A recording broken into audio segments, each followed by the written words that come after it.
Day 11's reading is going to come from Genesis 38 through 42, Psalm 6, and Matthew 11. Genesis chapter 38, Judah and Tamar. About this time, Judah left home and moved to Adullam, where he visited a man named Hira. There he met a Canaanite woman, the daughter of Shua, and he married her. She became pregnant and had a son, and Judah named the boy Er. Then Judah's wife had another son, and she named him Onan. And when she had a third son, she named him Shelah. At the time of Shelah's birth, they were living in Kezib. When his oldest son Er grew up, Judah arranged his marriage to a young woman named Tamar. But Er was a wicked man in the Lord's sight, so the Lord took his life. Then Judah said to Er's brother Onan, "You must marry Tamar, as our law requires of the brother of a man who has died. Her first son from you will be your brother's heir." But Onan was not willing to have a child who would not be his own heir. So whenever he had intercourse with Tamar, he spilled the semen on the ground to keep her from having a baby who had belonged to his brother. But the Lord considered it a wicked thing for Onan to deny a child to his dead brother, so the Lord took Onan's life too. Then Judah told Tamar, his daughter-in-law, not to marry again at this time, but to return to her parents' home. She was to remain a widow until his youngest son, Shelah, was old enough to marry her. But Judah didn't really intend to do this because he was afraid Shelah would also die like his two brothers. So Tamar went home to her parents. In the course of time, Judah's wife died. After the time of mourning was over, Judah and his friend Hira, the Adullamite, went to Timnah to supervise the shearing of his sheep. Someone told Tamar that her father-in-law had left for the sheep shearing at Timnah. Tamar was aware that Shelah had grown up, but they had not called her to come and marry him. So she changed out of her widow's clothing and covered herself with a veil to disguise herself. Then she sat beside the road at the entrance to the village of Anam, which is on the way to Timnah. Judah noticed her as he went by and thought she was a prostitute, since her face was veiled. So he stopped and propositioned her to sleep with him, not realizing that she was his own daughter-in-law. "How much will you pay me?" Tamar asked. "I'll send you a young goat for my flock," Judah promised. "What pledge will you give me so I can be sure you will send it?" she asked. "Well, what do you want?" he inquired. She replied, "I want your identification seal, your cord, and the walking stick you are carrying." So Judah gave these items to her. She then let him sleep with her, and she became pregnant. Afterwards, she went home, took off her veil, and put on her widow's clothing as usual. Judah asked his friend Hira, the Adullamite, to take the young goat back to her and to pick up the pledges he had given her, but Hira couldn't find her. So he asked the men who lived there, "Where can I find the prostitute who is sitting beside the road at the entrance to the village?" "We've never had a prostitute here," they replied. So Hira returned to Judah and told him that he couldn't find her anywhere and that the men of the village had claimed they didn't have a prostitute there. "Then let her keep the pledges," Judah exclaimed. "We tried our best to send her the goat. We'd be the laughing stock of the village if we went back again." About 3 months later, word reached Judah that Tamar, his daughter-in-law, was pregnant as a result of prostitution. "Bring her out and burn her," Judah shouted. But as they were taking her out to kill her, she sent this message to her father-in-law. "The man who owns this identification seal and walking stick is the father of my child. Do you recognize them?" Judah admitted that they were his and said, She is more in the right than I am, because I didn't keep my promise to let her marry my son Shelah." But Judah never slept with Tamar again. In due season, the time of Tamar's delivery arrived, and she had twin sons. As they were being born, one of them reached out his hand, and the midwife tied a scarlet thread around the wrist of the child who appeared first, saying, This one came out first. But then he drew back his hand, and the other baby was actually the first to be born. "What?" the midwife exclaimed. "How did you break out first?" And ever after he was called Perez. Then the baby with the scarlet thread on his wrist was born, and he was named Zerah. Chapter 39. Joseph in Potiphar's house. Now when Joseph arrived in Egypt with the Ishmaelite traders, he was purchased by Potiphar, a member of the personal staff of Pharaoh, the king of Egypt. Potiphar was the captain of the palace guard. The Lord was with Joseph and blessed him greatly as he served in the home of his Egyptian master. Potiphar noticed this and realized that the Lord was with Joseph, giving him success in everything he did, so Joseph naturally became quite a favorite with him. Potiphar soon put Joseph in charge of the entire household and entrusted him with all his business dealings. From the day Joseph was put in charge, the Lord began to bless Potiphar for Joseph's sake. All his household affairs began to run smoothly, and his crops and livestock flourished. So Potiphar gave Joseph complete administrative responsibility over everything he owned. With Joseph there, he didn't have to worry in the world except to decide what he wanted to eat. Now Joseph was a very handsome and well-built young man. And about this time, Potiphar's wife began to desire him and invited him to sleep with her. But Joseph refused. Look, he told her, my master trusts me with everything in his entire household. No one here has more authority than I do. He has held back nothing from me except you, because you are his wife. How could I ever do such a wicked thing? It would be a great sin against God. She kept putting pressure on him day after day, but he refused to sleep with her, and he kept out of her way as much as possible. One day, however, no one else was around when he was doing his work inside the house. She came and grabbed him by his shirt, demanding, sleep with me. Joseph tore himself away, but as he did, his shirt came off. She was left holding it as he ran from the house. When she saw that she had his shirt and that he had fled, she began screaming. Soon all the men around the palace came running. My husband has brought this Hebrew slave here to insult us, she sobbed. He tried to rape me, but I screamed. When he heard my loud cries, he ran and left his shirt behind with me. She kept the shirt with her, and when her husband came home that night... Good job. Okay, she told him her story. That Hebrew slave you've had around here tried to make a fool of me, she said. I was saved only by my screams. He ran out leaving his shirt behind. Joseph put in prison. After hearing his wife's story, Potiphar was furious. He took Joseph and threw him into the prison where the king's prisoners were held. But the Lord was with Joseph there too, and he granted Joseph favor with the chief jailer. Before long, the jailer put Joseph in charge of all the other prisoners and over everything that happened in the prison. The chief jailer had no more worries after that because Joseph took care of everything. The Lord was with him, making everything run smoothly and successfully. Chapter 40. Joseph interprets two dreams. Sometime later, Pharaoh's chief cupbearer and chief baker offended him. Pharaoh became very angry with these officials, and he put them in the prison where Joseph was, in the palace of Potiphar, the captain of the guard. They remained in prison for quite some time, and Potiphar assigned Joseph to take care of them. One night, the cupbearer and the baker each had a dream, and each dream had its own meaning. The next morning, Joseph noticed the dejected look on their faces. Why do you look so worried today? He asked. And they replied, we both had dreams last night, but there is no one here to tell us what they mean. Interpreting dreams is God's business, Joseph replied. Tell me what you saw. The cupbearer told his dream first. In my dream, he said, I saw a vine in front of me. It had 3 branches that began to bud and blossom, and soon there were clusters of ripe grapes. I was holding Pharaoh's wine cup in my hand, so I took the grapes and squeezed the juice into it. Then I placed the cup in Pharaoh's hand. I know what the dream means, Joseph said. The 3 branches mean 3 days. Within 3 days, Pharaoh will take you out of prison and return you to your position as his chief cupbearer. And please have some pity on me when you are back in his favor. Mention me to Pharaoh and ask him to let me out of here. For I was kidnapped from my homeland, the land of the Hebrews, and now I'm here in jail, but I did nothing to deserve it. When the chief baker saw that the first dream had such a good meaning, he told his dream to Joseph too. In my dream, he said, there were 3 baskets of pastries on my head. In the top basket were all kinds of bakery goods for Pharaoh, but the birds came and ate them. I tell you what it means, Joseph said. The 3 baskets mean 3 days. 3 days from now, Pharaoh will cut off your head and impale your body on a pole. Then birds will come and peck away your flesh. Pharaoh's birthday came 3 days later, and he gave a banquet for all his officials and household staff. He sent for his chief cupbearer and chief baker, and they were brought to him from the prison. He then restored the chief cupbearer to his former position, but he sentenced the chief baker to be impaled on a pole, just as Joseph had predicted. Pharaoh's cupbearer, however, promptly forgot all about Joseph, never giving him another thought. Chapter 41. Pharaoh's Dreams. 2 years later, Pharaoh dreamed that he was standing on the bank of the Nile River. In his dream, 7 fat, healthy-looking cows suddenly came up out of the river and began grazing along its bank. Then 7 other cows came up from the river, but these were very ugly and gaunt. These cows went over and stood beside the fat cows. Then the thin, ugly cows ate the fat ones. At this point in the dream, Pharaoh woke up. Soon he fell asleep again and had a second dream. This time he saw 7 heads of grain on one stalk, with every kernel well-formed and plump. Then suddenly 7 more heads appeared on the stalk. These were shriveled and withered by the east wind, and these thin heads swallowed up the 7 plump, well-formed heads. Then Pharaoh woke up again and realized it was a dream.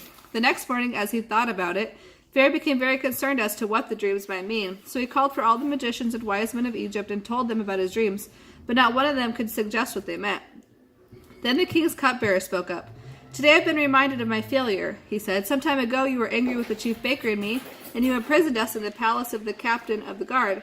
One night the chief baker and I each had a dream, and each dream had a meaning. We told the dreams to a young Hebrew man, who was a servant to the captain of the guard. He told us what each of the dreams meant, and everything happened just as he said it was. I was restored to my position as a cupbearer, and the chief baker was executed and impaled on a pole. Pharaoh sent for Joseph at once, and he was brought hastily from the dungeon. After a quick shave and change of clothes, he went in and stood in Pharaoh's presence. I had a dream last night, Pharaoh told him, and none of these men can tell me what it means. But I have heard that you can interpret dreams, and that is why I have called you. "It is beyond my power to do this," Joseph replied, "but God will tell you what it means and will set you at ease." So Pharaoh told him the dream. "I was standing on the bank of the Nile River," he said. "Suddenly 7 fat, healthy-looking cows came up out of the river and began grazing along its bank. But then 7 other cows came up from the river. They were thin and gaunt. In fact, I've never seen such ugly animals in all the land of Egypt. These thin, ugly cows ate up the 7 fat ones that had come out of the river first, but afterward they were still as ugly and gaunt as before. Then I woke up. A little later I had another dream. This time there were 7 heads of grain on one stalk, and all 7 heads were plump and full. Then out of the stalk came 7 withered heads, shriveled by the east wind, and the withered heads swallowed up the plump ones. I told these dreams to my magicians, but not one of them could tell me what they mean." "Both dreams mean the same thing," Joseph told Pharaoh. "God was telling you what he is about to do. The 7 fat cows and the 7 plump heads of grain both represent 7 years of prosperity. The 7 ugly, thin cows and the 7 withered heads of grain represent 7 years of famine. This will happen just as I have described it, for God has shown you what he is about to do. The next 7 years will be a period of great prosperity throughout the land of Egypt. But after there will be 7 years of famine so great that all the prosperity will be forgotten and wiped out. Famine will destroy the land. This famine will be so terrible that even the memory of the good years will be erased. As for having the dream twice, it means that the matter has been decreed by God and that he will make these events happen soon. My suggestion is that you find the wisest man in Egypt and put him in charge of a nationwide program. Let Pharaoh appoint officials over the land and let them collect 1/5 of all the crops during the 7 good years. Have them gather all the food and grains of these good years into the royal storehouses and store it away so there will be food in the cities.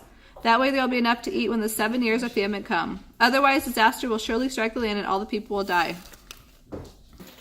Joseph made ruler of Egypt. Joseph's suggestions were well received by Pharaoh and his advisors.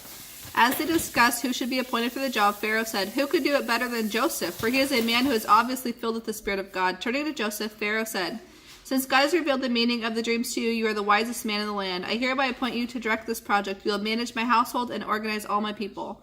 Only I will have a rank higher than yours." And Pharaoh said to Joseph, "I hereby put you in charge of the entire land of Egypt." Then Pharaoh placed his own signet ring on Joseph's finger as a symbol of his authority. He dressed him in beautiful clothing and placed the royal gold chain around his neck. Pharaoh also gave Joseph the chariot of his second in command, and whenever the command was shouted, "Kneel down!" So Joseph was put in charge of all Egypt, and Pharaoh said to Joseph, "I am the king, but no one will move a hand or a foot in the entire land of Egypt without your approval." Pharaoh renamed him Zaphenath-Paneah and gave him a wife, a young woman named Asenath, the daughter of Potiphera, priest of Heliopolis. So Joseph took charge of the entire land of Egypt. He was 30 years old when he entered the service of Pharaoh, the king of Egypt. And when Joseph left Pharaoh's presence, he made a tour of inspection throughout the land. And sure enough, for the next 7 years, there were bumper crops everywhere. During those years, Joseph took a portion of all the crops grown in Egypt and stored them for the government in nearby cities. After 7 years, the granaries were filled to overflowing. There was so much grain like sand on the seashore that the people could not keep track of the amount. During this time, before the arrival of the first of the famine years, 2 sons were born to Joseph and his wife, Asenath, the daughter of Potiphera, the priest of Heliopolis. Joseph named his older son Manasseh, for he said, "God has made me forget all my troubles and the family of my father." Joseph named his second son Ephraim, for he said, "God has made me fruitful in this land of my suffering." At last the 7 years of plenty came to an end. Then the 7 years of famine began, just as Joseph has predicted. There were crop failures in all the surrounding countries too, but in Egypt there was plenty of grain in the storehouses. Throughout the land of Egypt, the people began to starve. They pleaded with Pharaoh for food, and he told them, "Go to Joseph and do whatever he tells you." So with severe famine everywhere in the land, Joseph opened up the storehouses and sold grain to the Egyptians. And people from surrounding lands also came to Egypt to buy grain from Joseph because the famine was severe throughout the world. Chapter 42. Joseph's brothers go to Egypt. When Jacob heard that there was grain available in Egypt, he said to his sons, "Why are you standing around looking at one another? I have heard there is grain in Egypt. Go down and buy some for us before we all starve to death." So Joseph's 10 older brothers went down to Egypt to buy grain. Jacob wouldn't let Joseph's younger brother, Benjamin, go with them, however, for fear some harm might come to him. So Jacob's sons arrived in Egypt along with others to buy food, for the famine had reached Canaan as well. Since Joseph was governor of all Egypt and in charge of the sale of grain, it was to him that his brothers came. They bowed low before him with their faces to the ground. Joseph recognized them instantly, but he pretended to be a stranger. "Where are you from?" he demanded roughly. "From the land of Canaan," they replied. "We have come to buy grain." Joseph's brothers didn't recognize him, but Joseph recognized them. And he remembered the dreams he had had many years before. He said to them, "You are spies. You have come to see how vulnerable our land has become."